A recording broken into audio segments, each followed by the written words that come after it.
Bismillahirrahmanirrahim. Salam to everyone. Hope everyone is doing good. Last video में हमने BS chemistry के minor course basic mathematics for chemist के 2019 का past paper solve करना start किया था, जिसके हमने शॉर्ट क्वेश्चन सॉल्व किए थे। आज हम उसी पेपर का सब्जेक्टिव पार्ट सॉल्व करेंगे। So let's start. The very first long question is solve the system of linear equations. ये आपको एक सिस्टम ऑफ लीनियर इक्वेशन दिया गया है जिसको आपने सॉल्व करना है और कोई कंडीशन आप पे इम्पोज नहीं की गई। आप इसको जिस मेथड से करना चाहें आप कर सकते हैं। इस क्वेश्चन का सेकंड पार्ट है फाइंड ऑल द को फैक्टर्स ऑफ मैट्रिक्स दिस।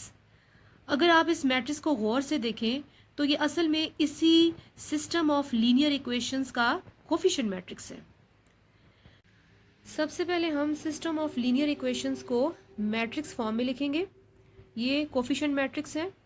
इधर आप देख सकते हैं कि x1 का कोफिशिएंट 1 है, x2 का कोफिशिएंट -2 है और x3 का कोफिशिएंट 1 है। इसी तरह x1 का कोफिशिएंट सेकेंड रो में 3 आएगा, x2 का कोफिशिएंट 1 और x3 का कोफिशिएंट -2। x1 का कोफिशिएंट 5, x2 का कोफिशिएंट 1 एंड x3 का कोफिशिएंट -1। राइट, ये हमने इसको मैट्रिक्स फॉर्म में लिख लिया है। यहाँ पर x1, x2, x3 आ जाएंगे और यहाँ पर ये टर्म्स आ जाएंगी -1, 4, 1। इसके बाद हम इनको नेमिंग कर देते हैं। इसको मैट्रिक्स A का नाम दे देते हैं, इसको कैपिटल X का नाम दे देते हैं और इस वाले मैट्रिक्स को B का नाम दे देते हैं। तो इस तरह ये इक्वेशन क्या बन जाएगी, AX is equal to B। हमें क्योंकि यहाँ पर x की वैल्यू कैलकुलेट करनी है, x1, x2, x3 कैलकुलेट करने हैं, इसीलिए हम इस इक्वेशन के दोनों साइड पे a इनवर्स अप्लाई करेंगे, जिससे क्या होगा कि यहाँ पर x रह जाएगा और यहाँ पर बन जाएगा a इनवर्स b। इसको नाम दे देते हैं इक्वेशन नंबर 1 का। तो अब इस सवाल में हमने क्या कैलकुलेट करना है, a इनवर्स। तो a इनवर्स कैलकुलेट करने के लिए सबसे पहले आप a का डिटर्मिनेंट कैलकुलेट करेंगे। तो ए का डिटर्मिनेंट यानी कि ये जो कोफिशिएंट मैट्रिक्स है इसका डिटर्मिनेंट फाइंड करने के लिए अगर हम इसको रो 1 से एक्सपेंड करें तो जब आप ये टर्म लेंगे 1 लेंगे तो 1 वाली रो नहीं लेनी एंड 1 वाला कॉलम नहीं लेना। फिर आपने कौन सी एंट्रीज लेनी है, 1, -2, 1 एंड -1, इस तरह। उसके बाद ऑल्टरनेट साइन है, माइनस आएगा, पहला पॉजिटिव फिर नेगेटिव और -2 जब आप लेंगे तो -2 वाली आपने रो नहीं लेनी और -2 वाला कॉलम नहीं लेना। तो जो एंट्रीज आएंगी वो कौन कौन सी हैं, 3, -2, 5, -1। उसके बाद ऑल्टरनेट साइन है, पहला पॉजिटिव था फिर नेगेटिव फिर पॉजिटिव आ जाएगा। तो जब आप ये 1 लेंगे तो 1 वाला कॉलम नहीं लेना और 1 वाली रो नहीं लेनी। तो हमारे पास मैट्रिक डिटर्मिनेंट में क्या आएगा, 3, 1, 5, 1। इस डिटर्मिनेंट में इस डिटर्मिनेंट को जब हम एक्सपेंड करेंगे तो हमारे पास ए डिटर्मिनेंट का आंसर आ जाएगा 13, that is not equal to 0। इसका मतलब है कि जो ए का इन्वर्स है वो एग्जिस्ट करता है।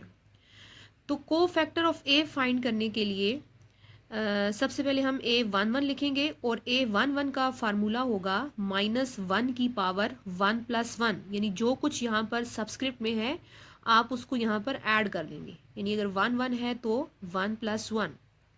और 1 1 का क्या मतलब है कि जो डिटर्मिनेंट है, जो मैट्रिक्स ए है, उसके अंदर से आपने फर्स्ट रो नहीं लेनी एंड फर्स्ट कॉलम नहीं लेना। तो पीछे जो बच जाएगी वो ये एंट्रीज हैं। इसको जब हम सिंप्लीफाई करेंगे तो a11 का आंसर 1 आ जाएगा। इसी तरह a12 के केस में -1 की पावर आएगी 1 + 2 और 1 2 हमें क्या बता रहा है कि मैट्रिक्स ए में से आपने फर्स्ट रो नहीं लेनी एंड सेकंड कॉलम नहीं लेना। तो जो एंट्रीज बच जाएंगी वो ये एंट्रीज हैं। इसका आप डिटर्मिनेंट एक्सपेंड करेंगे और आपके पास आंसर आ जाएगा -1। यहाँ आप देख सकते हैं कि -1 की पावर 3 है। तो जहां पर भी -1 की पावर ऑड आएगी तो माइनस रिटेन करेगा, लेकिन जहां पर भी -1 की पावर इवन होगी तो वो उसको पॉजिटिव कर देगा। इसी तरह a13 है तो a13 का फार्मूला होगा -1 की पावर 1 + 3, इस सबस्क्रिप्ट का सम, और फर्स्ट रो नहीं लेनी और थर्ड कॉलम नहीं लेना। तो कौन सी आपने टर्म्स लेनी है, ये वाली टर्म्स लेनी है। तो इसकी भी सिंप्लीफिकेशन करेंगे तो A13 का आंसर आ जाएगा -2। इसी तरह A21 को कैलकुलेट करेंगे तो A21 के लिए भी ये -1 की पावर 2 + 1 आ जाएगी, और आपने सेकंड रो नहीं लेनी और फर्स्ट कॉलम नहीं लेना, तो ये एंट्रीज आप लेंगे, और जब इसको सिंप्लीफाई करेंगे तो आपके पास A21 की वैल्यू आ जाएगी -1। इसी तरह आप ये सारे को फैक्टर्स जो हैं वो कैलकुलेट कर लेंगे। A22 की वैल्यू -6 आ जाएगी, A23 की वैल्यू 11 आ जाएगी, A31 की वैल्यू 3 आ जाएगी, और A32 की वैल्यू 5 आ जाएगी, एंड सिमिलरली लास्ट में A33 की वैल्यू 7 आ जाएगी। तो इस तरह को फैक्टर्स ऑफ A, उसका फार्मूला आप लिखेंगे, उसको एक मैट्रिक्स में इनक्लोज करेंगे और सारी वैल्यूज आप इसमें पुट कर देंगे। उसके बाद एडजॉइंट ऑफ ए फाइंड करने के लिए को फैक्टर्स वाले मैट्रिक्स का आप ट्रांसपोज ले लेंगे। तो ट्रांसपोज आपको पता है कि रोज को कॉलम में या कॉलम को रोज में कन्वर्ट कर देते हैं। अब हम ए इनवर्स फाइंड कर सकते हैं क्योंकि एडजॉइंट ऑफ ए और डिटर्मिनेंट ऑफ ए की वैल्यू हमारे पास आ चुकी है। तो फार्मूला लिखते हैं A inverse is equal to adjoint A divided by A का डिटर्मिनेंट। इसमें हम वैल्यूज पुट करते हैं। ए डिटर्मिनेंट की वैल्यू 13 थी, जबकि एडजॉइंट ए की वैल्यू ये मैट्रिक्स है। इस ए इनवर्स की वैल्यू को हम पुट करेंगे इक्वेशन नंबर 1 में। जो स्टार्ट में इक्वेशन हमने लिखी थी x is equal to A inverse into B, उसमें हम ए इनवर्स की वैल्यू भी पुट करेंगे और b की वैल्यू भी पुट करेंगे। तो पहले हम इन दोनों मैट्रिसेस की मल्टीप्लिकेशन करेंगे। मल्टीप्लिकेशन से जो हमारे पास आंसर आया है वो है जी 0, -12 एंड 53। अब एंड पे हम 1/13 जो बाहर लिखा हुआ है 13 को अंदर डिवाइड करवा देंगे सब टर्म्स के साथ, 0 के साथ भी, -12 के साथ भी और 53 के साथ भी। तो इस तरह x1, x2, x3 की वैल्यूज आ जाएंगी आपके पास 0, -12/13 and 53/13। Next question is solve the given quadratic equation and verify your answer. Quadratic equation है 5x square -7x -20 equal to 0। सबसे पहले आप इसके चेक करें कि क्या कोई ऐसे फैक्टर्स हैं कि जिनको मल्टीप्लाई करें तो 100 आए, क्योंकि आप पहले एक्सट्रीम टर्म्स को मल्टीप्लाई करवाते हैं 5 और 20 को, तो ये आता है 100। तो क्या कोई ऐसे फैक्टर्स हैं कि जिनको मल्टीप्लाई करें तो 100 आए और माइनस करें तो 7 आए? तो अगर ऐसे कोई फैक्टर्स नहीं हैं तो हम टाइम वेस्ट किए बगैर क्वाड्रेटिक फार्मूला की तरफ जाएंगे। तो क्वाड्रेटिक फार्मूला में सबसे पहले आप लिखेंगे ए की वैल्यू।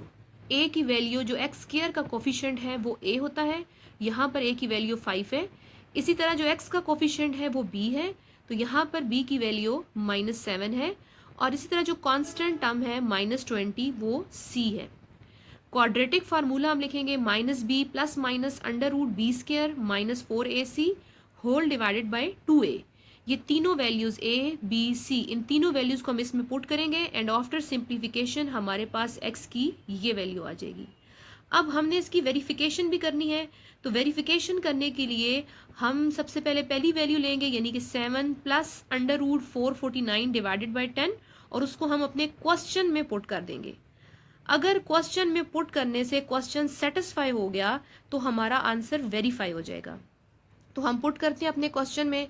हमारा क्वेश्चन है 5x², तो यहाँ पर x की जगह आप x की वैल्यू पुट करेंगे, ये वाली वैल्यू। उसके बाद है -7x, यहाँ पर भी आप x की वैल्यू पुट कर देंगे, -20 इक्वल टू 0। अब इसका स्क्वायर आप ओपन करेंगे और 10 का स्क्वायर 100 आ जाएगा। उसके बाद आप एलसीएम लेंगे। एलसीएम लेने के बाद जितना भी न्यूमरेटर है वो सारा आपस में कैंसिल हो जाएगा, तो न्यूमरेटर में सिर्फ आपके पास 0 बच जाएगा। तो 0 divided by any number is 0, तो left hand side is equal to right hand side. Therefore we can say that कि हमारा जो आंसर है वो वेरीफाई हो चुका है। अब इसी तरीके से आप दूसरा रूट भी चेक कर सकते हैं, 7 minus √449 divided by 10। Question number 4 के 2 पार्ट्स हैं। ए पार्ट में आपको एक इंटेग्रल दिया गया है जिसमें प्रोडक्ट है x और साइन स्क्वायर x का। इंटीग्रेशन में जब भी आपके पास साइन स्क्वायर आता है या कॉस स्क्वायर आता है तो हमेशा आप उसकी जगह हाफ एंगल आइडेंटिटी पुट करते हैं। तो यहाँ पर भी साइन स्क्वायर एक्स की जगह आप हाफ एंगल आइडेंटिटी पुट करेंगे, जो कि होगी 1 minus cos 2x divided by 2। Next step में इस 2 को हम इंटेग्रल से बाहर ले जाते हैं और x को दोनों टर्म्स के साथ मल्टीप्लाई करवा देते हैं। उसके बाद हम इंटेग्रल सेपरेट करेंगे, x के ऊपर अलग कर लेंगे और इस टर्म के ऊपर अलग कर लेंगे। x की इंटीग्रेशन आ जाएगी पावर रूल से x स्क्वायर बाय 2, जबकि यहाँ पर लगेगा इंटीग्रेशन बाय पार्ट्स, क्योंकि ये प्रोडक्ट की फॉर्म में है, लिहाजा इंटीग्रेशन बाय पार्ट्स लगेगा। तो इंटीग्रेशन बाय पार्ट्स में क्या होता है कि first function as it is और सेकंड की इंटीग्रेशन। तो cos 2x की इंटीग्रेशन है sin 2x डिवाइडेड बाय 2 माइनस इंटेग्रल फर्स्ट का डेरिवेटिव। तो x का डेरिवेटिव x के रिस्पेक्ट से 1 होता है और सेकंड की इंटीग्रेशन का आंसर जो आपने यहाँ लिखा था सेम वही आप यहाँ पर लिखेंगे। उसके बाद ब्रैकेट क्लोज कर देंगे। अब सिंप्लीफिकेशन करते हैं, ये बन जाएगा x स्क्वायर बाय 4, जबकि इन दोनों की मल्टीप्लिकेशन करने से ये आ जाएगा x sin 2x divided bye 4। ये जो 1/2 है विद माइनस साइन, ये इधर भी इस इंटेग्रल के साथ भी मल्टीप्लाई होगा, तो ये बन जाएगा 1/4 इस 2 के साथ मल्टीप्लाई होने के बाद plus 1/4 integral sin 2x। Next step में हमने sin 2x की इंटीग्रेशन करनी है, तो sin 2x की इंटीग्रेशन होती है minus cos 2x divided by 2 and after simplification ये हमारे पास आंसर आ गया। बी पार्ट में आपको एक डेफिनेट इंटेग्रल दिया गया, यानी कि लिमिट्स गिवन है 0 से 2। सबसे पहले आप इंटीग्रेट करेंगे, तो अगर डिनोमिनेटर का डेरिवेटिव न्यूमरेटर में मौजूद हो तो इंटीग्रेशन का आंसर आता है नेचुरल लॉग ऑफ डिनोमिनेटर। तो इस क्वेश्चन में भी जो डिनोमिनेटर है उसका डेरिवेटिव ऊपर बनाया जा सकता है। एक्स स्क्वायर प्लस 25 का डेरिवेटिव होता है 2x, तो x तो मौजूद है, सिर्फ हम क्या करेंगे कि 2 से मल्टीप्लाई भी कर देंगे और 2 से डिवाइड भी कर देंगे। तो इस तरह ये जो डिनोमिनेटर है इसका पूरा डेरिवेटिव ऊपर न्यूमरेटर में मौजूद है, लिहाजा इसकी इंटीग्रेशन का आंसर आएगा natural log of x square plus 25 और ये लिमिट्स आ गई हैं। नेक्स्ट स्टेप में हम लिमिट्स पुट करेंगे। सबसे पहले आप अपर लिमिट पुट करते हैं, तो अपर लिमिट इज 2 हमने पुट कर दिया। उसके बाद माइनस नेचुरल लॉग और लोअर लिमिट आप पुट करेंगे। लोअर लिमिट यहाँ पर 0 है, 0 पुट कर दिया एंड आफ्टर सिंप्लीफिकेशन ये बन जाएगा log 29 माइनस log 25। अब हम log की प्रॉपर्टी यूज करेंगे, log को कॉमन निकालेंगे। तो जब आप log को कॉमन निकालते हैं तो माइनस जो है वो डिवीजन में कन्वर्ट हो जाता है, तो ये बन जाएगा 1/2 natural log 29/25। Okay, next question is question number 5। इसके भी 2 पार्ट्स हैं और इसमें आपको एक डिफरेंशियल इक्वेशन सॉल्व करने के लिए दी हुई है। This question is quite difficult for you, क्योंकि ये क्वेश्चन जो है वो BSc की बुक में से लिया गया है, जबकि अभी तक आपने जितने भी क्वेश्चंस किए हैं वो ज़्यादातर FSC लेवल के थे, तो ये क्वेश्चन थोड़ा सा आपके लिए होगा मुश्किल। तो ये जो इक्वेशन आपको दी हुई है, इक्वेशन नंबर 1, ये एक लीनियर डिफरेंशियल इक्वेशन है जिसकी जनरल फॉर्म होती है dy/dx plus p of x into y, यानी कि यहाँ पर y के साथ x का फंक्शन आता है, is equal to q of x, यहाँ पर भी x का फंक्शन आता है। So this is the general form of linear equation, linear differential equation. इसको सॉल्व करने का क्या प्रोसीजर है कि आप इसमें इंटीग्रेटिंग फैक्टर निकालते हैं, जिसको हम म्यू के साथ शो करते हैं, और इंटीग्रेशन फैक्टर का फार्मूला क्या है, e की पावर में integral p of x into D x. P of x क्या है, जो y का कोफिशिएंट है, तो यहाँ पर y का कोफिशिएंट क्या है 3/x, तो इधर आप क्या पुट करेंगे, p ऑफ x की जगह 3/x। 3 को आप इंटेग्रल से बाहर निकाल लें तो अंदर बच जाएगा 1/x। तो 1/x की इंटीग्रेशन होती है जी नेचुरल लॉग ऑफ x। इसके बाद ये जो 3 है ये लॉग की प्रॉपर्टी के मुताबिक आगे जाके पावर में कन्वर्ट हो जाएगा, तो ये बन जाएगा e की power log x cube. log और e आपस में कैंसिल हो जाएंगे, तो म्यू की वैल्यू आ जाएगी x क्यूब। उसके बाद आप क्या करेंगे कि मल्टीप्लाई करेंगे म्यू को on both sides of equation number 1। ये जो इक्वेशन नंबर 1 है, ये क्वेश्चन में जो दी गई है, इसके दोनों साइड पे आप म्यू की जो वैल्यू निकाली है एक्स क्यूब, उसके साथ मल्टीप्लाई करवाएंगे। तो आफ्टर मल्टीप्लिकेशन ये बन जाएगा x cube into d y by d x plus 3x square into y is equal to 6x की पावर 5। ये जो यहाँ पर फंक्शन है ये कन्वर्ट हो जाएगा d by d x x cube into y, यानी जो भी इंटीग्रेटिंग फैक्टर था वो लिखेंगे और साथ y आएगा, और यहाँ पर ये टर्म एज इट इज आ जाएगी। नेक्स्ट स्टेप में d बाई डी एक्स में से dx को आप दूसरे साइड पे शिफ्ट कर देंगे और उसके बाद आप इंटेग्रल अप्लाई कर देंगे ऑन बोथ साइड। यहाँ पर इंटेग्रल इस d के साथ कैंसिल हो जाएगा and we are left with x cube into y, जबकि यहाँ पर आप x की पावर 5 की इंटीग्रेशन करेंगे, पावर रूल यूज करेंगे और पावर रूल के मुताबिक पावर में 1 ऐड हो जाएगा और उसी टर्म के साथ आप डिनोमिनेटर में डिवाइड भी कर देंगे प्लस कांस्टेंट ऑफ इंटीग्रेशन।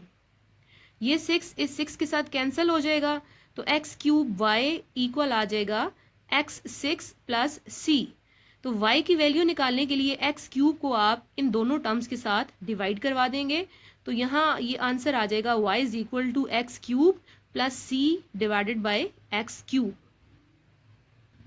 उसके बाद जो बी पार्ट है वो एक बहुत ही आसान सा क्वेश्चन है। सिंपल सी डिफरेंशियल इक्वेशन आपको दी हुई है जिसमें आप सेपरेशन ऑफ वेरिएबल करेंगे और वो इजीली हो भी जाएगी, यानी डी एक्स जो है वो इधर जाके मल्टीप्लाई हो जाएगा और उसके बाद आप इक्वल के दोनों साइड पे इंटेग्रल अप्लाई कर देंगे।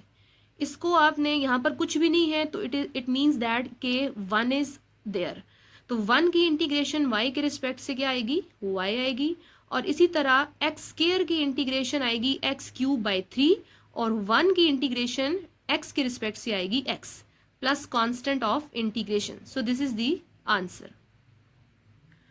Now the last question is find eigenvalue of given matrix।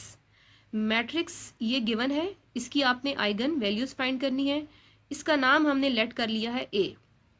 सबसे पहले आप फाइंड करेंगे a माइनस लेमडा आई।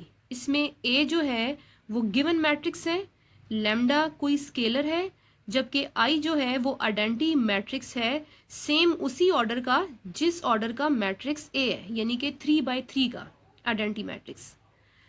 तो नेक्स्ट स्टेप में आप क्या करेंगे, लेमडा को इस मैट्रिक्स के साथ मल्टीप्लाई करवा दें, यानी स्केलर मल्टीप्लिकेशन इसकी होगी, और उसके बाद आपने इन दोनों को सब्ट्रैक्ट कर देना है, यानी जो भी आंसर आएगा उसको आप मैट्रिक्स ए में से सब्ट्रैक्ट कर देंगे तो आपको कुछ इस तरह की फॉर्म मिल जाएगी।